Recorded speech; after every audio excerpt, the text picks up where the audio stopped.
All right guys, today I'm working on this 2001 Polaris Sportsman 500cc.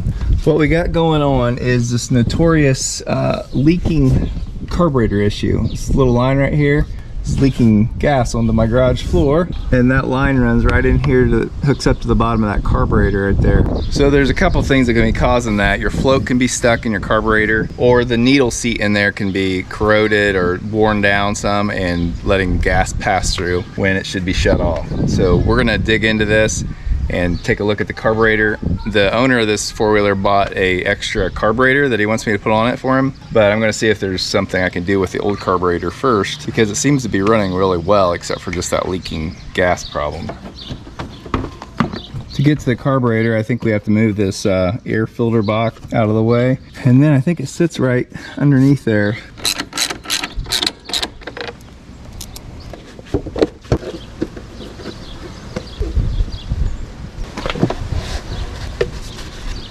We're gonna pull those two lines off now, and then get to this screw and unhook this air intake.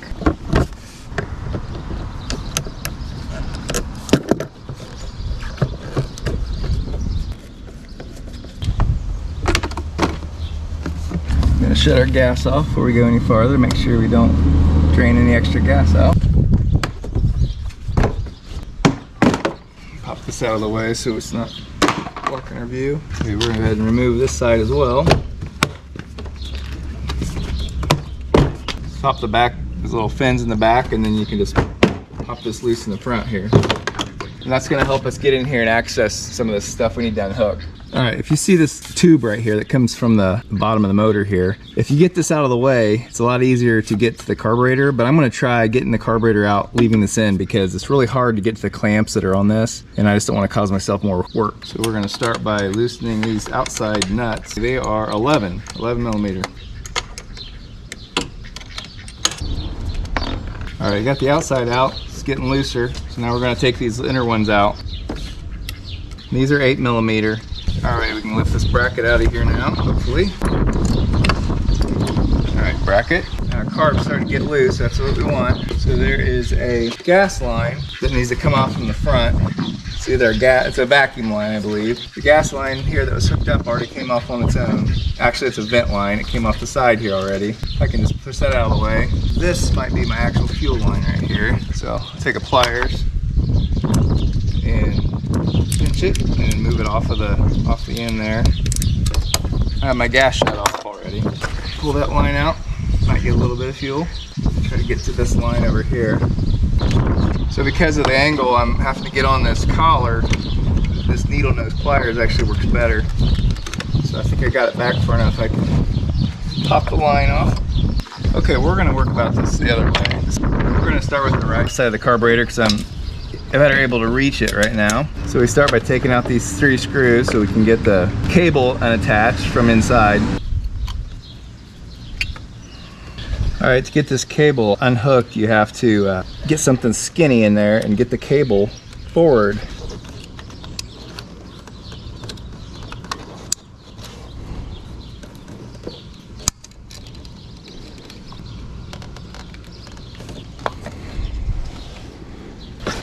Then to get the line undone, you need a 8 millimeter to pop this throttle cable loose.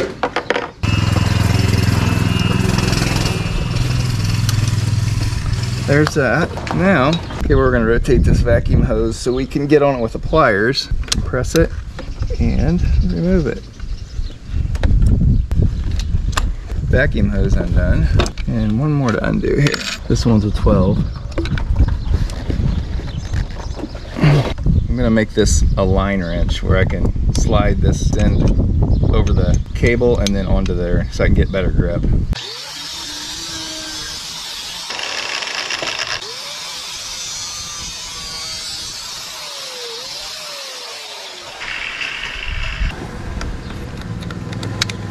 I'm gonna have to grind this a little thinner here so it can fit on that nut.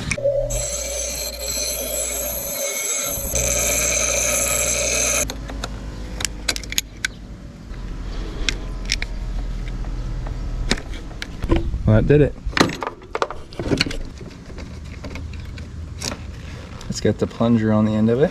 So there we go. Carburetor out with all that stuff still in here. I didn't even have to loosen this, which I should have had to, but it was already loose enough. It pulled out of there. Okay, I'm gonna take this bowl off here and see what things look like in there.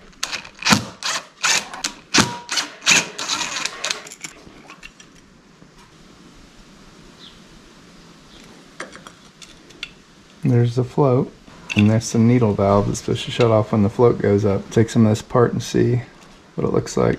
There's the needle valve. It just hangs right on this part of the mechanism right here. I don't know if you can see it, but there's a little line around that rubber part on the end of that needle. Alright, so the needle looks a little wore, but he didn't buy a rebuild kit, he bought a new carburetor, so I'm going to go ahead and just put the new one on for him, even though I would probably have rebuilt the old one. It's a little bit of a pain to dig this thing out, so I want to make sure I get something good put in there. So we're going to just go backwards and reassemble this. Some things obviously we're going to switch over, like this rubber boot doesn't have one on the new one. Alright, I'm going to put this old one back together real quick so he doesn't lose any of his parts.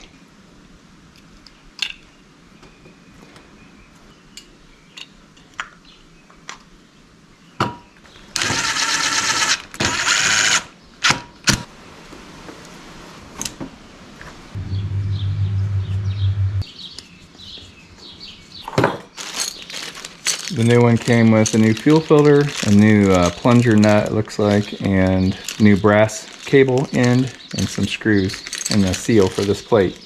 Alright, when I get this new carburetor in here, I'm going to want to tighten this up. And I don't have a real long Phillips. You need a real long Phillips to get in there. So I'm going to just take this bolt out right here, and it's going to allow this air intake to come loose a little bit, and I can get it out of the way. Now that this is out of the way, I can get a better shot at that screw when I get that carburetor in there. So we're going to work in reverse order. This actually comes with a whole new plunger in here, so I'm going to put the new one on, obviously, since we got a new set. I'll lay this down for a second. So this plunger, pull the spring back, and then it just slides out. There's that.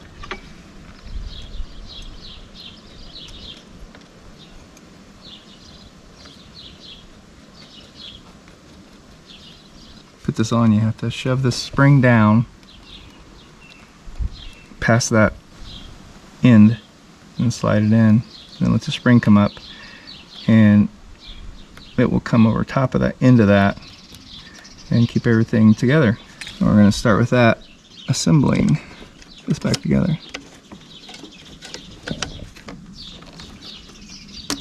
Okay.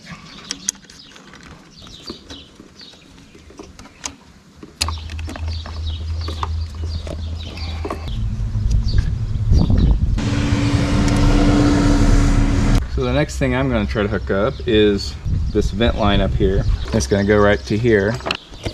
This is really tough to get back on because it's way inside of here. So I slid the line on, but now I got to get the collar. There we go. Got it slid back on. Oh, it just came off. You can actually slide it on with the collar on, which I just did. I'm going to remove this for the time being. So give us just a little more play. I think I'm going to leave that vent hose unhooked right now because I want to get this throttle put back together.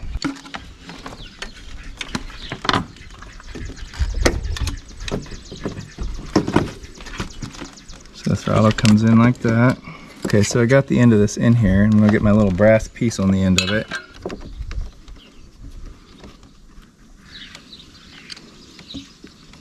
This is what keeps it locked in here. Once you get it in position, rock this forward until we can get it in this position. Now I just gotta pull the cable. Oh, let's sit down here. There we go.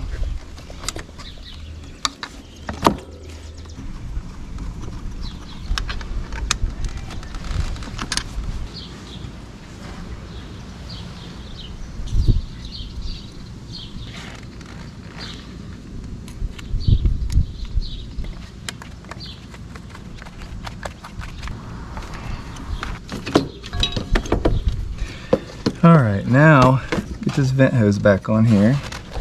And you can slide it on with the collar already on. This runs down here to the bottom of this.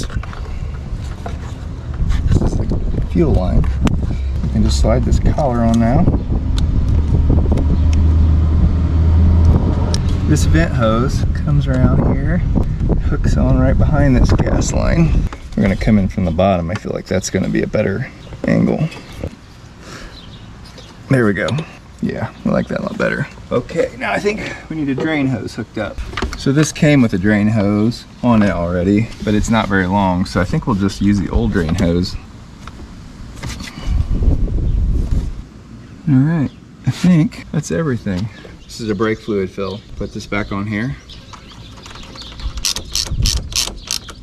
So now we're gonna put the bracket back on the bolts.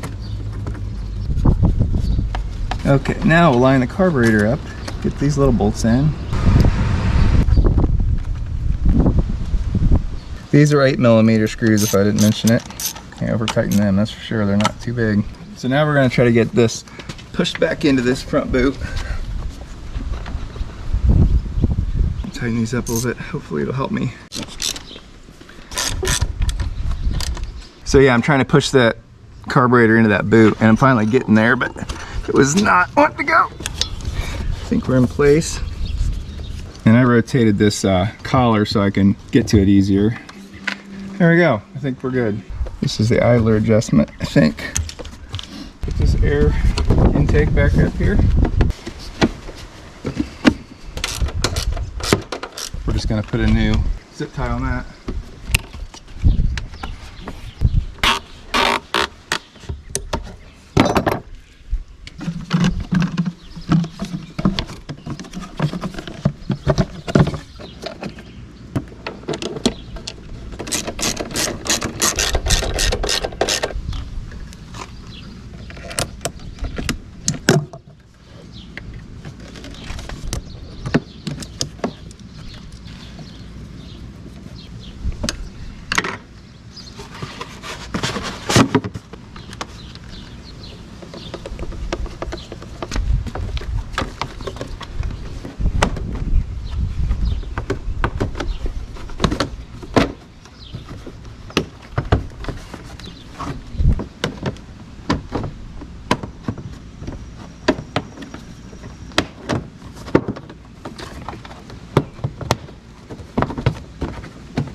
Seems to be running really good.